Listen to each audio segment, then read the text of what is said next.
that I appreciate so much Melissa and the Wednesday Night Fellowship Planning Committee wanting to offer another evening of interfaith conversation.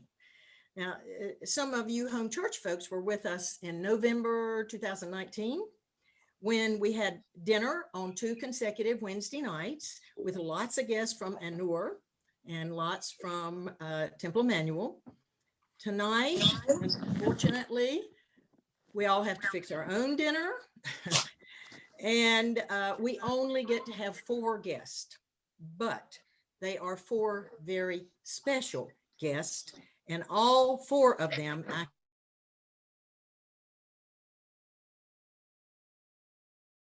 Donna, I may be the only one for whom this is true, but I believe you're muted accidentally. Let me check.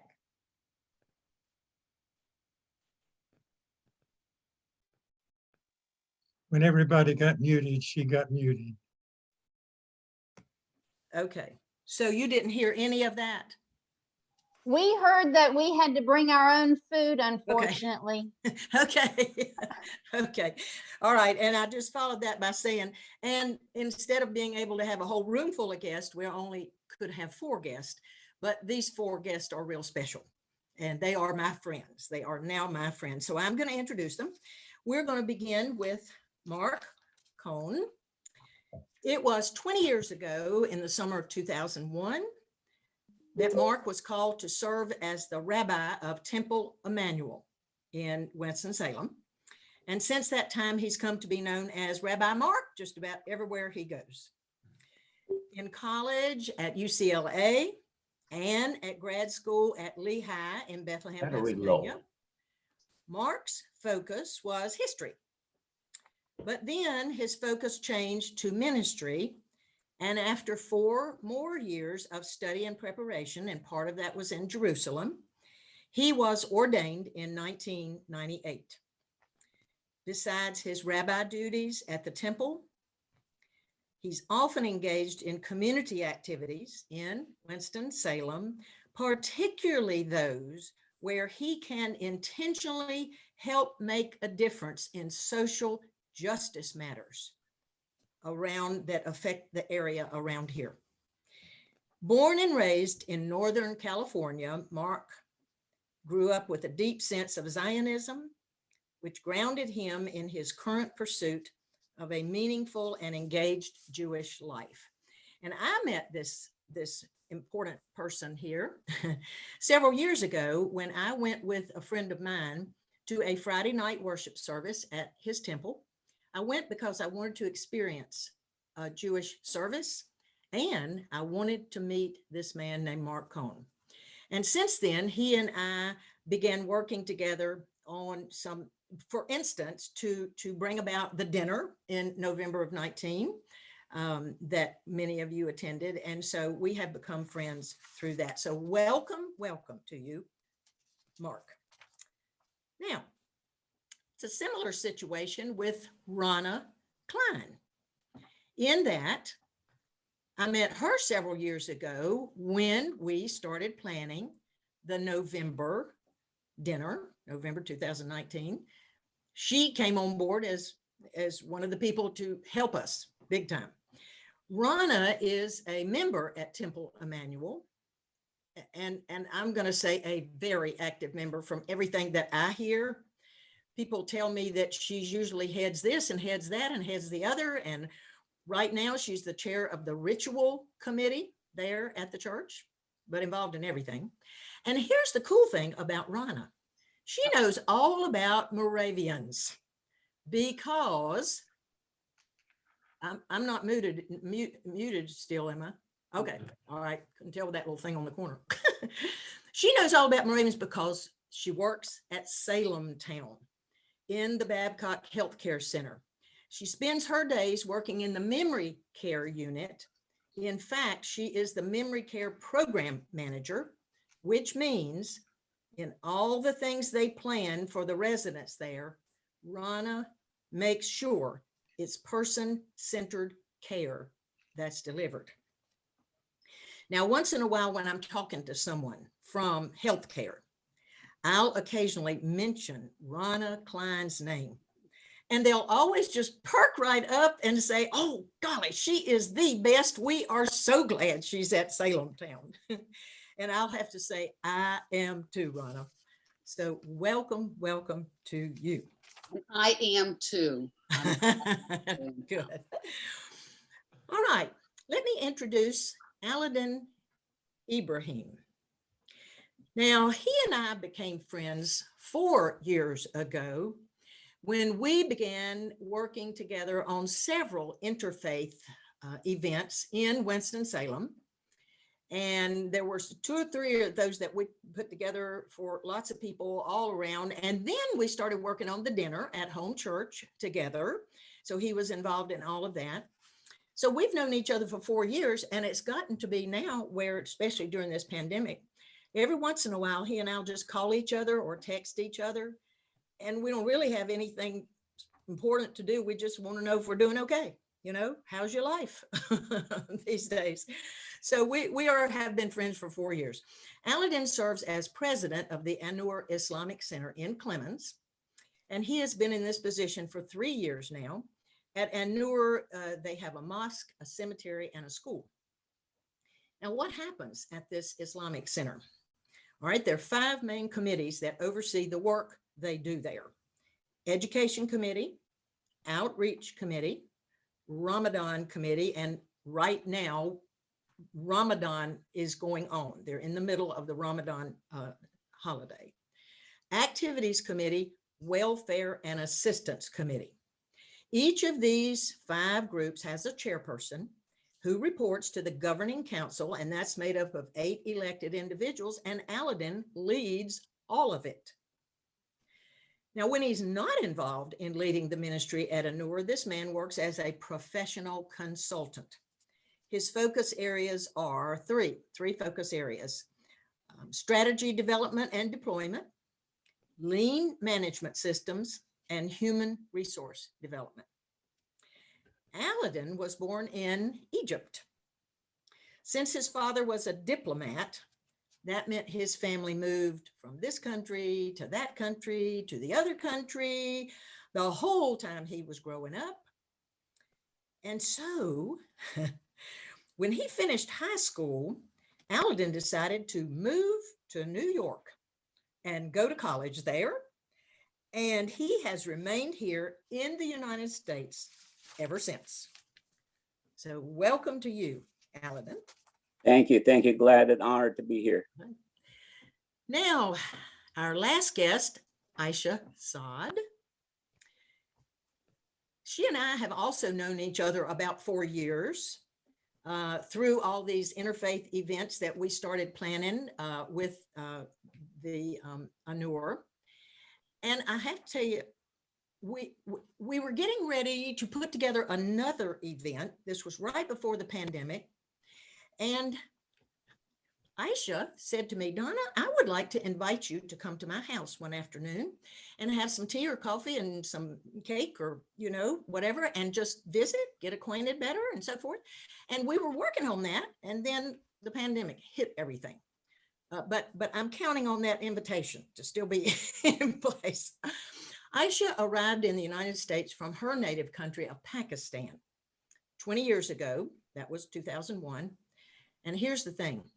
They got here only a few months after the 9/11 tragedy. Can you imagine her moving to the US with all that was going on and coming from Pakistan at that point in our history? Oh, my goodness.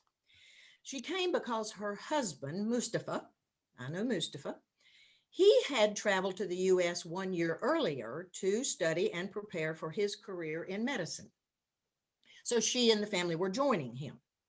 Over the next 5 years, they lived all over the East Coast, moving to Winston-Salem finally in 2006, when Mustafa joined the staff at Wake Forest School of Medicine as a neurology professor.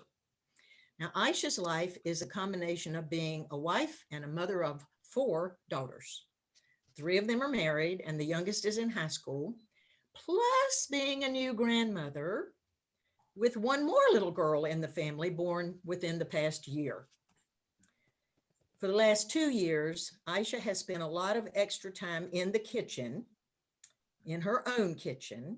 She has created her own food business, preparing desserts to sell. You can call her, you can order cakes or cookies or other desserts, anything you'd like. And I am told that she is very good at this. And so that's why I'm hanging on to that invitation to come to her house. So welcome to you as well, Ayesha. Thank you so much, Donna. It's a pleasure, and I love being here with all of you. Good. All right. So now let's see what we can learn tonight. All of us learn tonight from our 4 guests. Mark, Wright, and I are going to work together we're going to take turns asking specific questions that we've already shared with Aladin and Ayesha and Rabbi Mark and Rona. And so they know what questions we're going to ask. But then after these 5 questions that we've planned, then we want to open the floor to whatever questions or comments you might have. So be thinking along the way of what you would like to ask or comment on when we're finished with these 5 questions. So let me begin with the first one. And I'll address this to either Aladin or Ayesha to answer first. And then Mark or Rona, whichever one of you all is going to talk about this one, you all take it from there. Here's the question. Primary worship times for both Muslims and Jews are on Friday. At the mosque, it's midday. At the temple, it's in the evening. Would you describe for us that weekly service in terms of what you do during that time together? And I'm referring to worship before the pandemic came along and kind of messed things up, because I don't know if you're back to normal yet or what, but we'd just like to hear, what is worship like when that happens on the Friday? So Aladin or Ayesha, which of you is going to share with us? It's going to be me. I'll take Okay. this one. All right.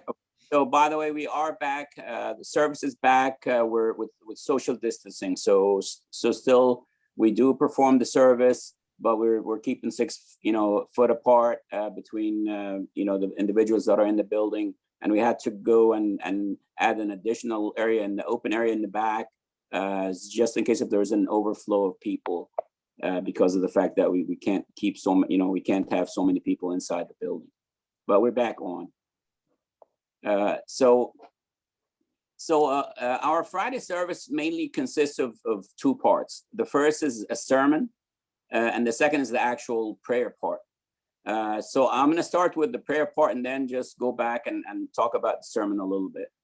Our prayer primarily consists of some recitation of passages from the Quran and certain body movements.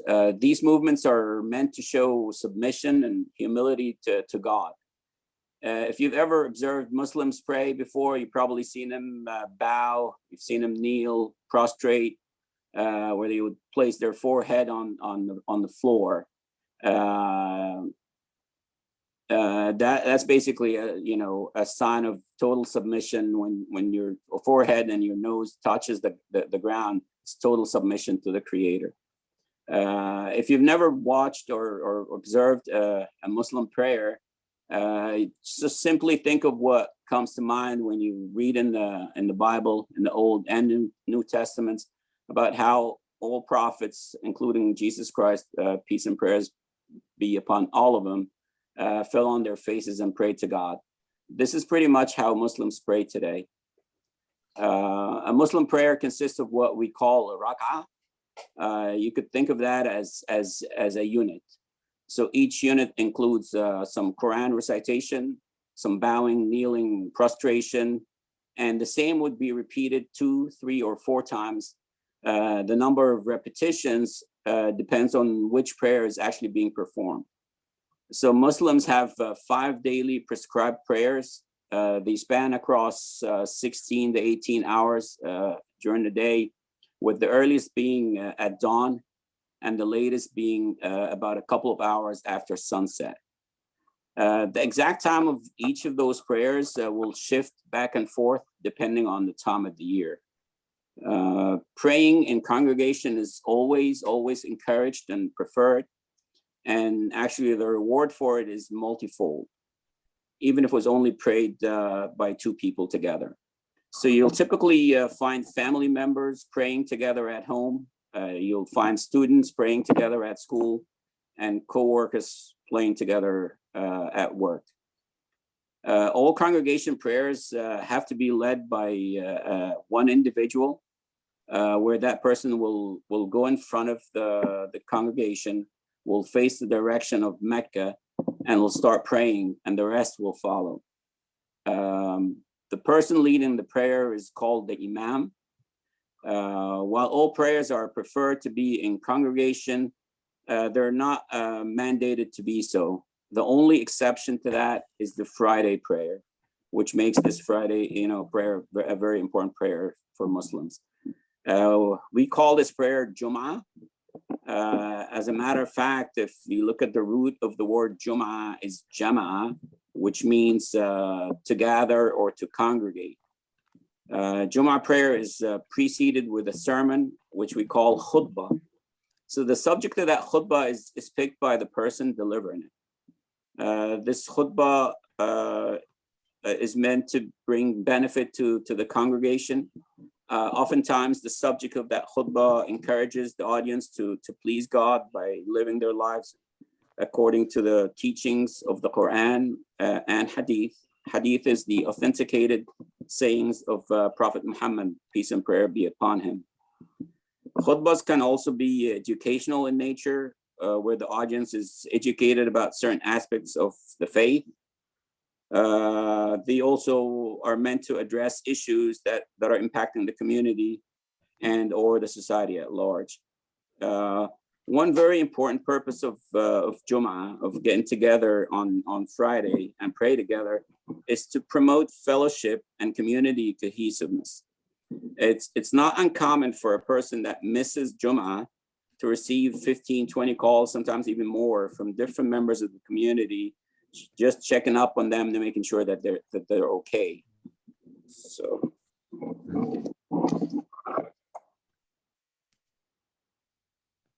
Thank you. And so Mark, or you or Ron are going to speak about this. So I'm going to do on this one. First of all, it's a pleasure to be with you all. And Donna, thank you so much for that lovely introduction. And to Aladin and Ayesha, Ramadan Mubarak. It should be a wonderful, blessed time for you and your families and your community. I love listening every time when I hear about ritual and prayer in the Islamic tradition. It reminds me that clearly we come from the same part of the world, because some of the concepts of when we pray, it's so similar. And even that word Mubarak is like in Hebrew Baruch, which is to be blessed. They come because Arabic and Hebrew are intimately related. So we are to pray 3 times a day, each and every day, and we follow time based on the following pattern. So right now, as the sun is starting to set, we're ending the day right now, and we will, once the sun is set, we start a new day. And so we very much follow sunset in particular. Is that starts a new day. Why? Because in Genesis, in the creation story, in Genesis 1, we learn about God created, there was evening, there was morning, day 1. Then there was evening, there was morning, day 2, and so forth. And so the rabbis come along and they say, oh, God must have made the evening first and then the morning. So that's why Jewish time, our Sabbath begins on Friday evening, and then it rolls through all of Saturday until sundown on Saturday evening. That's why if people are celebrating Hanukkah and they're going to light their candles for Hanukkah, they do it when the sun goes down. Now, they could light the candles the next morning if they didn't, for whatever reason, they weren't able to. So you can do it during the daytime. When people go for Rosh Hashanah or Yom Kippur, the evening is when we start those holidays. So our Sabbath begins on Friday evening when the sun goes down. It's the 7th day of the week. It is a holy day unto itself in the creation story. And so we have a particular, there's the regular evening service, what we call Ma'ariv, because it's the time of Erev, it's the time of evening. But in about the 16th century, a group of Jews living in the northern part of Israel said, wait a second, this is a special time of the week. It's not just any evening, it's the receiving of Shabbat evening. And so we do what's called Kabbalat Shabbat, which is the receiving of Shabbat, and it's a series of Psalms from Psalm 92. We sing from Psalm 92, 93. We also do 95 through 99, Psalm 29. And then there's a couple of very special poems that we include. And the language is very lovely. It's about the Shabbat is like, is the bride, and that we, the people Israel, are the groom, so to speak. Why? Because if you look at the creation story, another time we can pull it apart, but days 1 and 4 actually are pairs with one another. How do we know that? Because on day 1, it says God created light and there had been darkness. Well, but the sun, moon, and stars don't show up till day 4. So what do you mean? So actually days 1 and 4 work, days 2 and 5 are pairs, and days 3 and 6 are pairs. So day 7 comes along like, whoa, I don't have a partner. And so God says, don't worry, I got you, Israel. I got you, the people Israel, they will be your partner. So this lovely language, we're receiving Shabbat, it's the evening, and then in the morning is a significant ritual and prayers that go along on Shabbat morning. And really the heart of Shabbat morning is reading from the Torah. From our sacred scroll, there is a selected portion for each week of every week of the year. There are 54 portions. We divide them out. So right now we're in kind of deep in the book of Leviticus is where we're reading for the annual cycle. But in Reform Judaism, which our temple is a part of, Reform Jews about 100-ish years ago said, you know what, we like to read the Torah at night. We get a better crowd on Friday nights than on Saturday morning. So we often read Torah on Friday nights. And during COVID, we've gone to a live stream experience, but we're also switching back that people can start to come back in for services, and we're keeping our live stream going as well. So that's kind of in brief what we're doing on Shabbat. And there's all kinds of laws about not working and not engaging in kind of life the way that we normally do. It's very much a homebound experience, but also communal for very similar reasons what you're talking about, like in Islam, that you can pray on your own any time of the week, but Shabbat is particularly special, that you want to be with community. Mark, can you or whoever just take me off the screen so that we just have the 4 guests on there? You, yeah, whoever's monitoring, Margaret, if you want it, you should be able to remove a spotlight from Donna. Not that you're not worthy of spotlight, but if you want to pull it back, you remove the spotlight from Donna. There you go. Yeah, there we go. There, thank you. All right, now let me get me muted here. All right, now Mark. I was thinking about doing that, but I didn't know if that would mean that you couldn't talk either. But apparently it doesn't. People who are not spotlighted can still talk. Okay, we also have a question about teaching children. How do you teach your children about your faith? And as part of the same question, what sort of learning opportunities do you have for adults as well when you're in terms of learning more about your faith and becoming more informed and from a spiritual perspective? Mark or Rona, do you want to answer first? I will talk about what we do with our kids, because I'm one of the Sunday school teachers, and we do have Sunday school. And we have it on Sundays, which even though, it's not our Sabbath, we have the kids all come. I teach little kids, and we divide it up. We have a lot of stuff to teach them. We teach them Bible stories. We teach them about the holidays. We teach them Hebrew. So we try to teach them a lot. I get little kids in like grades 1, 2, or 3. And so we talk about the Bible stories. We talk about the first 5 books of the Bible. And then what I do with them is they know the progression. They know that here is, Adam and Eve, and then it goes to Noah, and then it goes to Abraham. So they learn people, they learn stories of people. I intermix it with them with learning about the holidays, because they need to know about all the different holidays that occur throughout the year. And we learn about the calendar. So as they get older, they've also got this calendar because it's a lunar calendar. And we just finished, when we finish one month, the 15th of our month is usually the full moon. So I like to teach the kids about the calendar and the full moon. And we know that it's always the 15th of a month that coincides with different holidays. That's why Hanukkah is on a different day every year, and we don't always have it. It's the 25th of our month of Kislev, but Kislev is always at a different finds itself at a different time between November and December. So the other teachers, we also teach them about what we talk about our rituals, and we learn the life cycle. So you learn about, there's certain rituals for when you're born, there's certain rituals when you become bar mitzvah, a ritual for weddings, a ritual for when you die. And we talk about different life cycles with the kids, and they learn all of the life cycles. So as they go through, you know, starting and they have kindergarten all the way up through 8th grade, we try to teach them little kids style stories. And then as they get older, they learn big kids style stories. But we also have Hebrew lessons. The young kids learn the letters.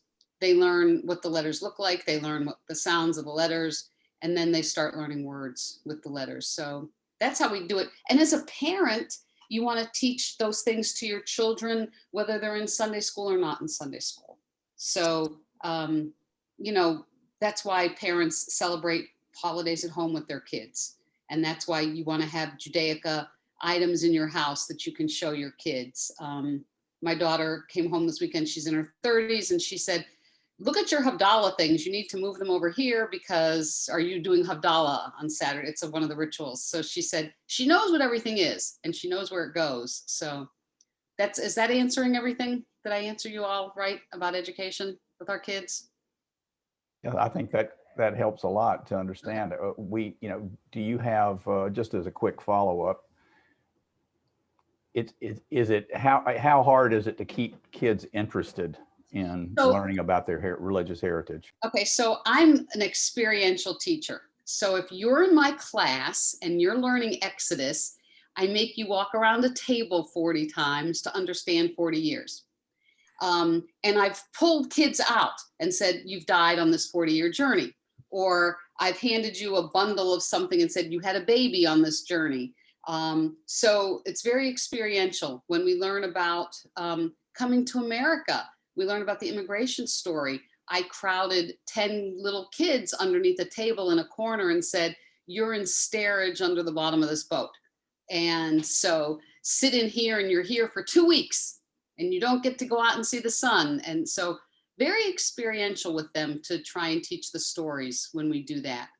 They love the stories. They love hearing about the people and they act them out. We get to do little plays with Abraham and Sarah. And so that's how I teach the little kids.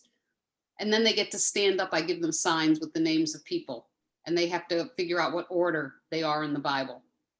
So where does Abraham come and where is Jacob and where is Isaac? And so they have to learn the order and I shuffle them around. Ayesha, are you going to talk to us about the children at the mosque or at the Islamic Center? Yes, and it's also a kind of a personal experience for me too, because I have taught a little at the Annoor Center as well. And actually, when I moved to the US with my 3 girls, I was scared of a very different culture and an environment which was a little alien to me. I assumed it would be what I saw in Hollywood movies. You know, that's all I knew about America. So you can imagine my relief when I moved here and I got in touch with some really admirable people who were not Muslims, by the way, and in New Jersey, and who later became very good friends of ours. So teaching my kids the very essence of Islam was mainly its 2 components. So the first is the belief part. And it's a belief, you know, it's the belief in God, in all his prophets, in all his holy books, the angels, the day of judgment, and the belief in predestined faith as ordained by God. And lastly, the resurrection after death. So establishing this component in their hearts was easier as the girls were quite receptive with education and guidance they received at home with us. We always teach them Arabic. All Muslims have to read Holy Quran in Arabic. So even when they don't understand it, they do still know how to read it. We are coming from a background where I wasn't really Arabic speaking. And so when we moved to North Carolina, they started their Sunday school at Annoor Mosque, and meeting kids with their own set of views and a community with the same belief helped affirm their faith. In addition to that, they attended a youth program. and enjoyed making new friends in a more intimate setting and being more proactive in the community with their food drives and helping out and volunteering. They also attended a late Friday evening Ansar class, which answered more of their questions regarding faith. So the Annoor Center really played a big role in this, the Sunday schools. And the second component was the harder part. And as Muslims, we are repeatedly told in the Quran that every person is responsible for his or her own actions, and we will all be accounted for them at the day of judgment, when the good deeds and the bad deeds will be weighed on the scale of deeds accordingly. For this, I made them a point system when they were younger to make them understand. For every good deed, there was a point, and for every bad one, it was subtracted. The more good they did, the more their lives would change for the better, and God will make their entry into heaven easier. But as you can imagine with kids, it worked for a little while, but it did make a leeway into their subconscious, and I was really grateful for that. I saw them mature and enter colleges. They started their own Muslim Students Association in the UNC Asheville, where there wasn't any. Another got selected the president of Muslim Students Association at UNC Charlotte, and they became socially and politically very active and spent a lot of their time and energies in spreading awareness of Islam and even social justice causes. So for adults, as a family and myself, we always encourage people to ask us questions to know more about us as Muslims. I certainly became more aware of my own faith when I came to the US in 2001. December, which was right after 9/11. And sadly, the way the media has portrayed Islam and the Muslims has been quite horrific, to say the least. That is why I would ask all of you who have questions and are curious to get a copy of a Holy Quran and read the English translation yourself so that you can know straight from the source. It is fairly easy, but nowadays made much more difficult with a lot of noise of misinformation on the news and the media. And I'm going to come back to you, Ayesha. I think you're going to answer this question. Here's the question. I know all of the faiths have many special holidays or holy days throughout the year, but we'd like each of you to pick two of what might be two of the most important holy days or holidays in your faith tradition. And tell us this, tell us when they happen, what their meaning is, and how you celebrate them. So pick two and share that with us. So Ayesha, aren't you going to do that one? Answer Yes. that one? Yes. Okay. So the most important holy days of our faith tradition are Eid al-Fitr and Eid al-Adha. So Eid al-Fitr is the festival to break the fast and comes after the lunar month of Ramadan, in which the Muslims fast for the whole month from dawn to sunset, which is going on right now. Fasting, as some of you might know, is one of the 5 pillars of Islam. The 5 pillars are oneness of God, the belief, the prayer, the fasting, zakat or charity, and Hajj pilgrimage to Mecca. So Ramadan is the time of spiritual reflection and improvement, and encourages Muslims to practice self-control, self-discipline, sacrifice, gratefulness, and empathy through fasting. We perform acts of service by spending time with family, friends, and community, and connecting with God through prayer.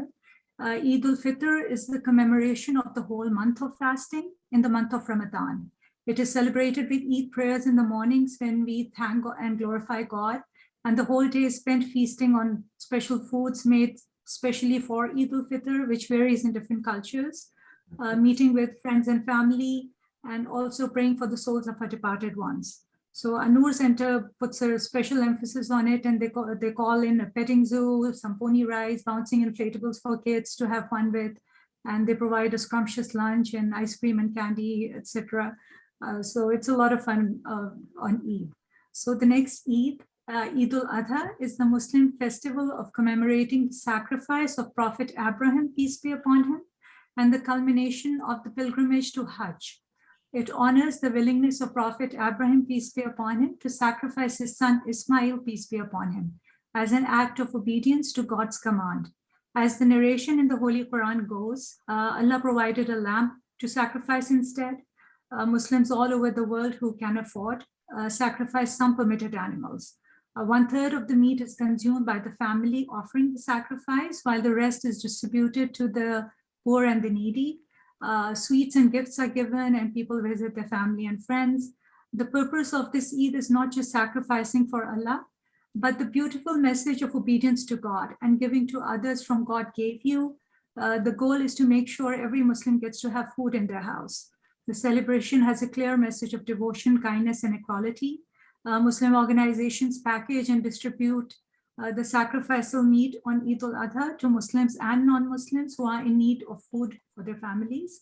The sacrifice is one of the last rituals of Hajj pilgrimage where we are keenly made aware of how Prophet Abraham, peace be upon him, built the Kaaba. The Kaaba is the black cube-shaped building in Mecca, and we follow in his footsteps of worship as he and other prophets, and lastly, Prophet Muhammad, peace be upon him, worshipped and glorified God. So these are the two holy days.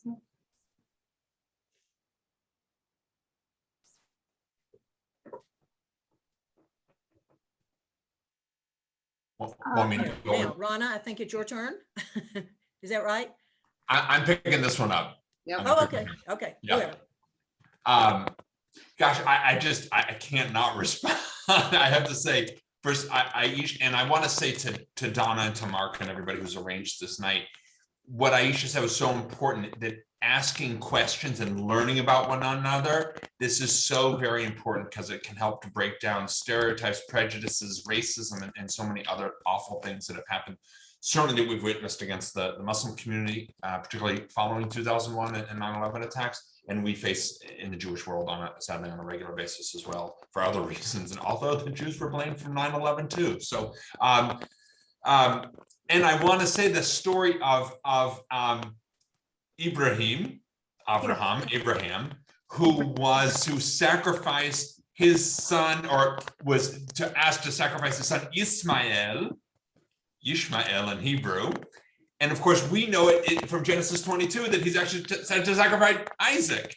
Ishmael is the son from Hagar. So that's a whole nother, just such a fascinating comparison of story and what we do with it and we make ours and all of that. That's another night we're going to do that. So I would say for us, the holidays that I would go with, and really I could stretch this out all.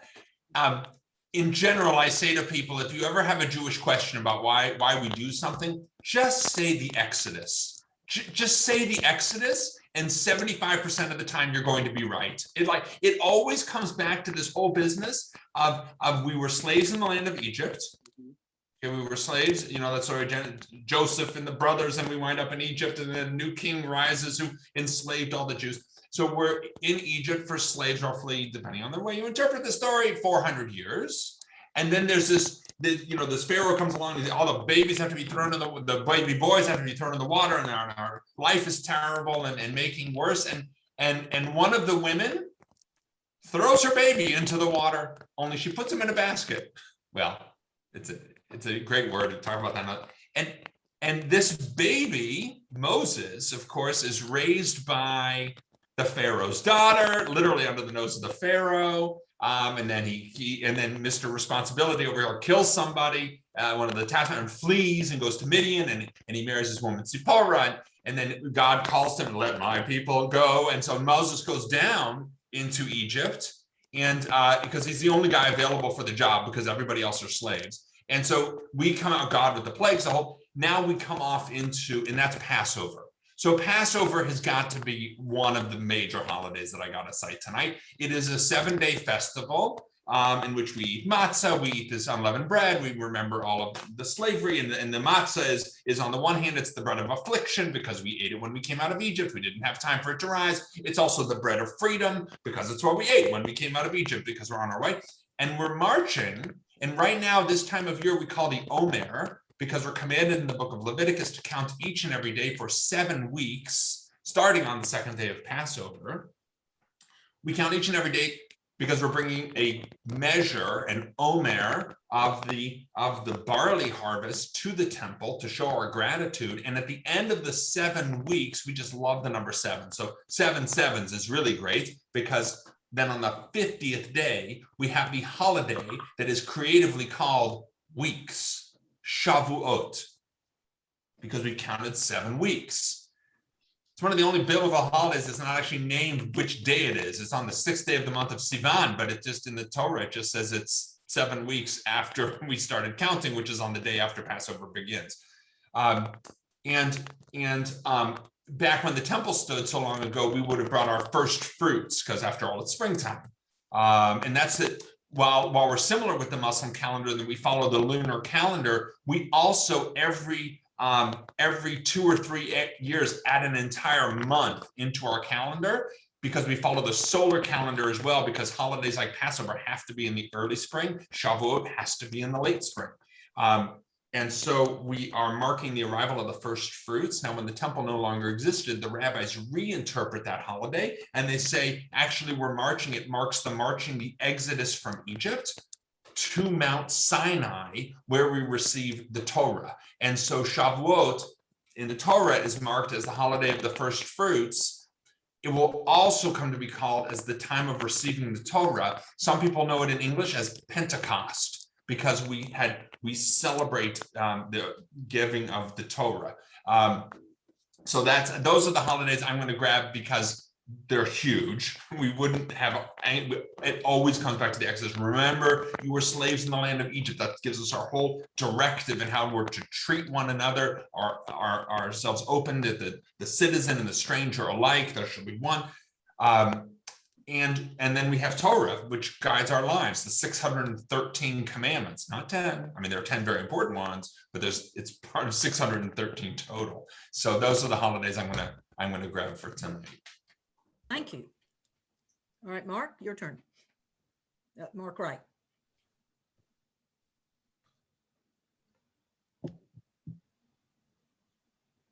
Well, you're muted.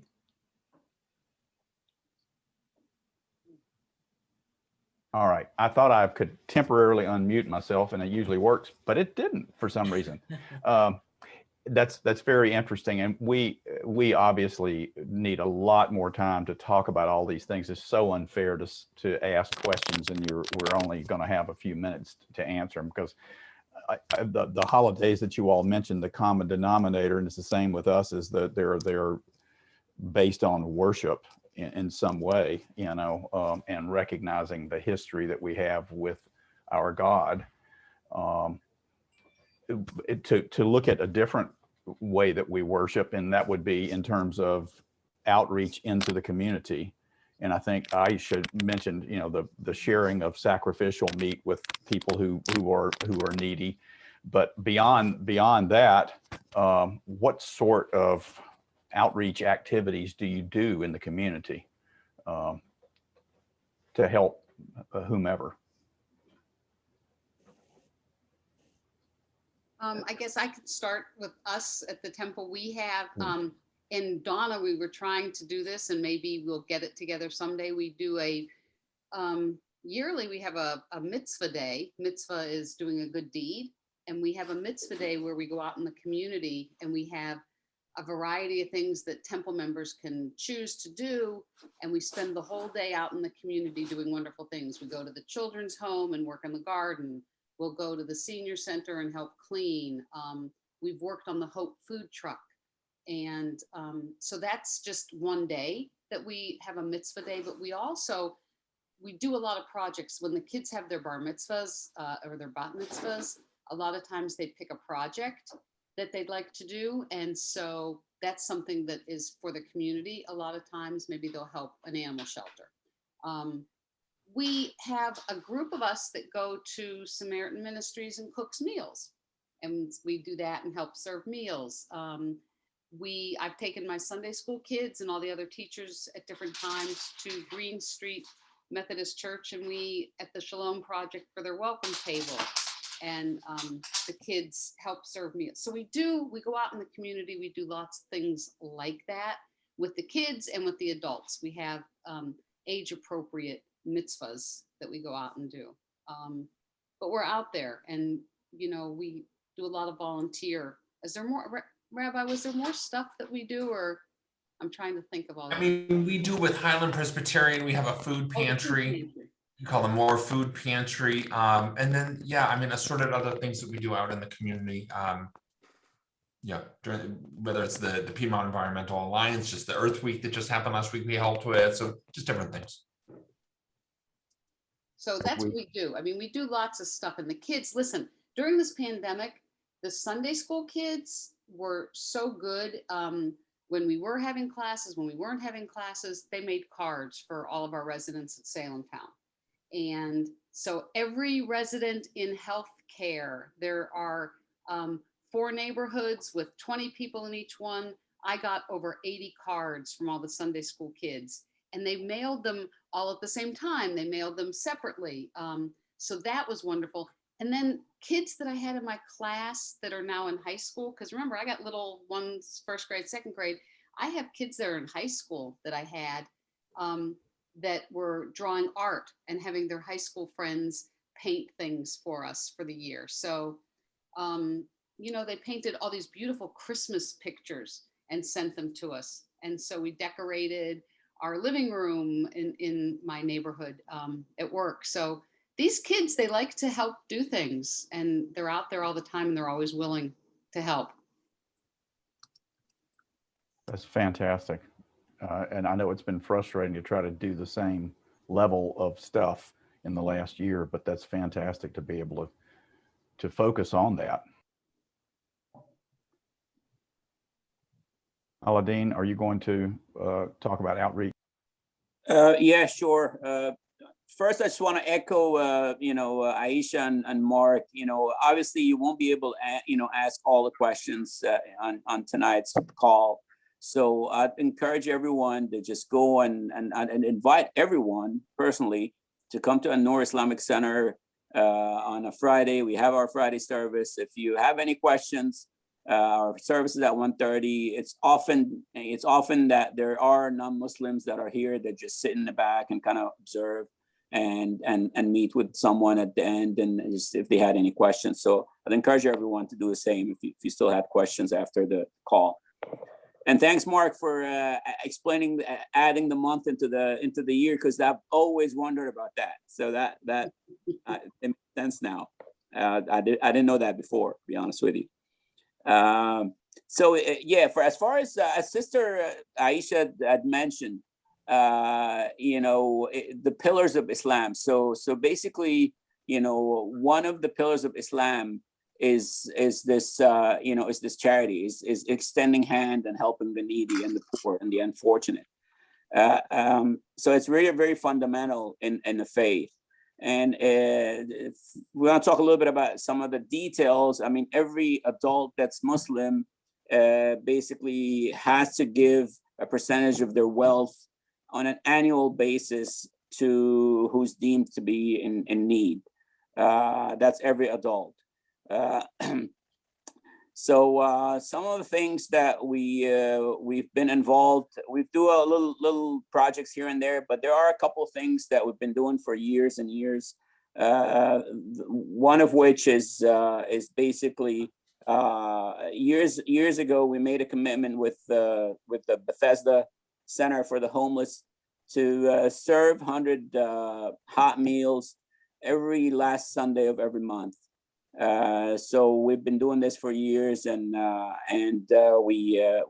it's a good program. I personally like it because it allows for more volunteers, and we've had very good success, you know, bringing in the youth in the community to actually go and help with that activity, and it kind of helps them, you know, prepare for just being socially, you know, responsible, as well as, you know, it fulfills that part of their faith, which being one of 5 pillars of their faith. So that's been going on for years. It didn't stop with the pandemic. The only exception is that we were allowed to basically go and serve the meals and to the people.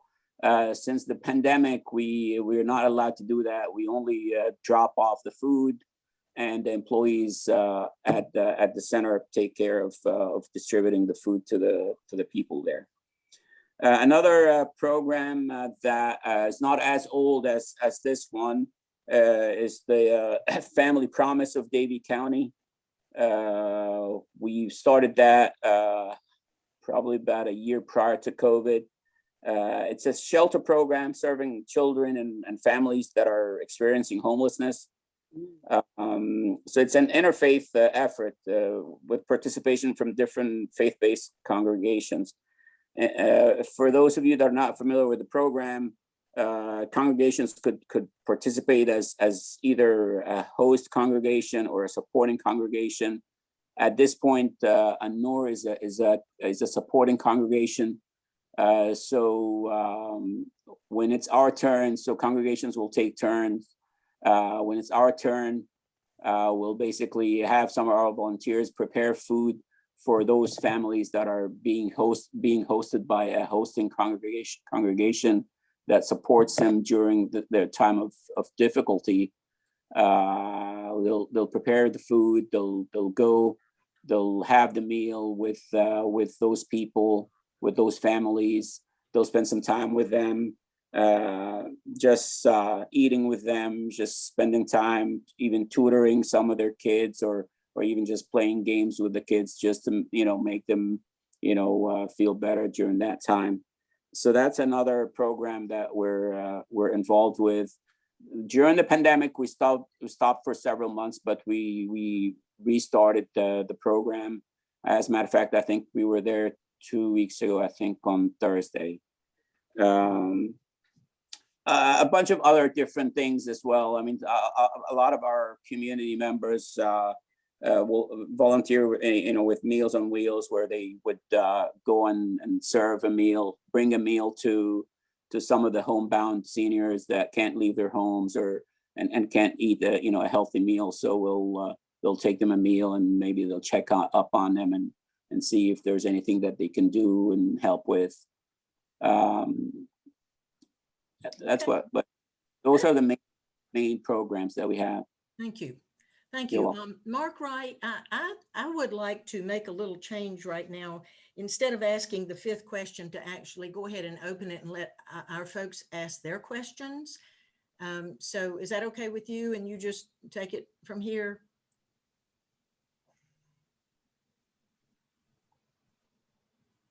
Yes, it's fine with me. And I have seen that there on the bottom of your screen, there is a, rather than have so many people try to ask questions at the same time, on the bottom of your screen, if you hover over that, on the far right side, you'll see something that says reactions. If you click on that little icon for reactions, it's on the bottom, there's something that says raise hand. So if you have a question, click on. Mark, I think you just got muted. Oh, That's the thing about this temporary unmuting. You take your hand off the space bar and you're muted again. Anyway, it looks like Paul has got a question. Paul, you want to go ahead? You'll have to unmute yourself, it looks like. Okay, yeah. Aladin, I was interested in knowing, do you consider your congregation a fundamentalist, or at what level, how do you identify yourself in the whole picture of Islam? We're not at all fundamentalist. I think fundamentalism is a big subject, that it would take a long time to discuss. But if if you're thinking in terms of being fanatic, we're not anywhere near that at all. We're very modest as an organization and as a congregation. I don't see any other hands up. Excuse me, go ahead, Aladin. I was just wondering if that answered the question.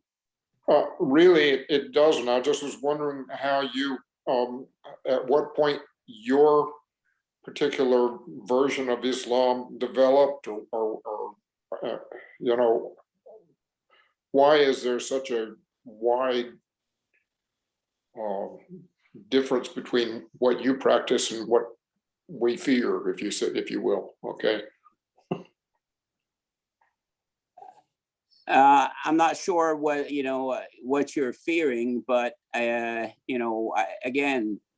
fundamentalism or if you're probably just referring to terrorism, which is probably which exists in every faith. All right, so our teaching of in the community and our youth and our children is basically modest, you know. And I don't want to say modest and fanatic Islam, because there's really not a fanatic Islam. There's people that think wrong and take this you know, out of context. But I bet you that you'll find that in every faith. Okay. All right, Drew, do you have a question? Yes, Rabbi Mark, thanks for the meaningful and engaged life that you lead in a high-profile way in Winston-Salem. I love that vision, and thanks for all that you do. Can you give us an example or two on the issue of social justice? Can you give us an example or two of something that is going on in our community that you're excited about, where there's traction being obtained, where there's potential, where there's, in other words, just where an example or two of where progress is being made and you see potential? Yeah, it's a great question. I'd have to, I'm sure after we hang up, I'm like, oh, why didn't I mention such and such? I will tell you one thing is with some of the community gardens that have gone on. I know I do some work with the Ministers Conference, and there's some gardens in town, and I can happy to get you the locations where they're trying to bring people together, which is really important. And to me, the community gardens bring together this idea of earth and community. Like if we can come from all kinds of backgrounds, we all have to live on this planet though. Like whatever our faith or lack thereof or theology, at the end of the day, we need to figure out how we're going to live together in that way. So one thing is community gardens. I've noticed some of the, during the course of the summer, some of the racial, working against some of the racial injustices, some good partnerships, again, through the Ministers Conference, where people have been coming together to protest is a very strong word because it can somehow be interpreted that it's violence. It's not. It's about walking and talking and trying to create relationships with one another. There was a really nice, I mean, this was already back last summer, which feels like forever ago, when there was the Black Lives Matter painting that was done on the street in front of the city hall. Projects like that, which was actually not the Ministers Conference, it was done with kind of the Arts Council and some other people. Those are places that I think are really important. That's what comes to mind first. Thank you. Mm-hmm. We're going to run out of time, and there is a deadline especially for our folks from Annoor, because the Ramadan, the fasting for the day ends at 8 o'clock, and we don't want to prolong that any longer than we have to. But we have a couple more folks who want to ask questions. Nat and Jane, did you want to ask something? Yes, Aladin, I want to ask you about the pillar of charity. For most Christians, the thought about charity, at least officially, is 10% of your income. I understand that for Islam, it's 10% not of income, but of your entire wealth. Is that correct? It's not 10%, so it's 2.5% of your accumulated wealth year over year. So I'm going to give you an example. So let's say if I do my zakat at the end of Ramadan, okay, and I have $50,000 in the bank. All right, I go next year at the end of Ramadan, and then I look at how much money do I have? How have I accumulated? So I have now $60,000. So I'll pay 2.5% of all of the $60,000. Paying percentage of what you're making is probably not applicable to everyone, because what you're making may not be even enough for you. So it's based on accumulated wealth rather than just income. Thank you. You're welcome. Jenny, you're up. I have an etiquette question. When I visit a religious congregation that is a different tradition from mine, I do try to, of course, like when I come to Annoor, I would sit with the women and I would take off my shoes and do the things that I obviously should do. But as far as ritual gesture, that sort of thing, I don't know if it's more respectful to not do that because it's not my tradition. I don't want to be like trying to own your tradition. Or is it more respectful to do what I see the other women doing?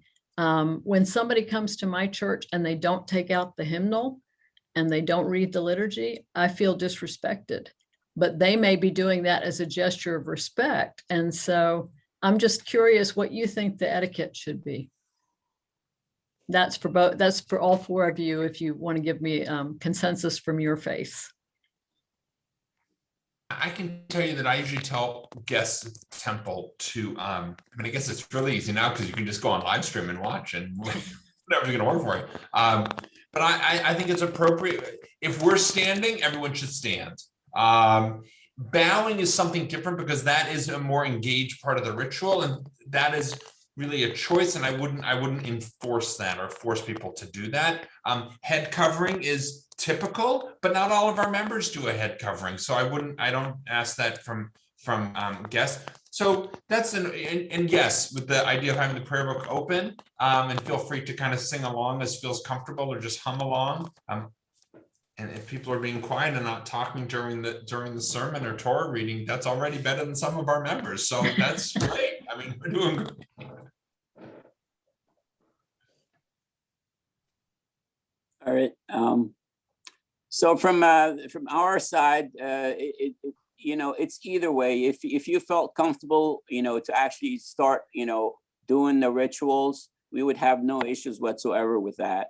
If you just wanted to just sit in the back and kind of observe, we're perfectly fine with that. So it's really, it doesn't really hurt us either way. It's whatever makes you comfortable. Thank you. I would say we often eat afterwards. We just little kind of snacky things. That it's really nice to. That part of the evening is just, or morning is just as important as everything else. There may be less of a God component or more, but it's to engage and be. That's just as important. That social time with one another. We like that. It's nice to talk to other people and answer questions because they're going to learn just as much from other people as they will anywhere else. Thanks. Reminds me of our dinner that we had, and that was such a wonderful evening. I would love for us to be able to get together and do that again. And certainly as we look forward, we have talked about doing some sort of service project together. I hope we can all work together on that. I would love that. Yeah. Margaret, do you want to close us out? Let me just add one more thing, and Margaret, take it. You all are just, you four guests are the people that we needed to talk to tonight. Y'all have been wonderful to be with us. Thanks to each one of you for what you've shared and for us to now know you better. And we will definitely look forward to working on some of our projects that we want to try to do together. I don't want this to end. So thank you. It's an honor to be here. Glad to be with you all. Thanks so much, Donna. Thank you for inviting us. Thank you. Definitely a pleasure and an honor, everyone to be here with you. We're really looking forward to get this COVID stuff past us and start getting together with the different congregations. And we've enjoyed the dinner at your church, a couple of years ago. And we're looking forward to actually having you come over now and bring some our friends from the temple as well, and we'll do something together. Great. And I wanted to also say, Ayesha, when you were talking about when you moved here, I don't know if what I was hearing was right, but you were saying you became a little more religious because it seemed like. When I came here, I got more conscious of what I was doing. Mm-hmm. All the eyes were on us, as Muslims, what we were doing, what we were speaking. I mean, when I was there, I didn't really think about that. So I wanted to say I felt the same way because. Oh, okay. So because I moved from up north, which had a huge Jewish population, and I had lots of Jewish friends and everything. There were 5 or 6 Jewish temples, and so. But coming here, it was a one, what is it? A one dog? What do you call it? one pony, One whatever. horse town or One horse whatever. town. But so I became very conscious of people saw me and they said, oh, you're that Jewish person. So yes, you become more conscious of that. Right, right. I understand that too. Thank you.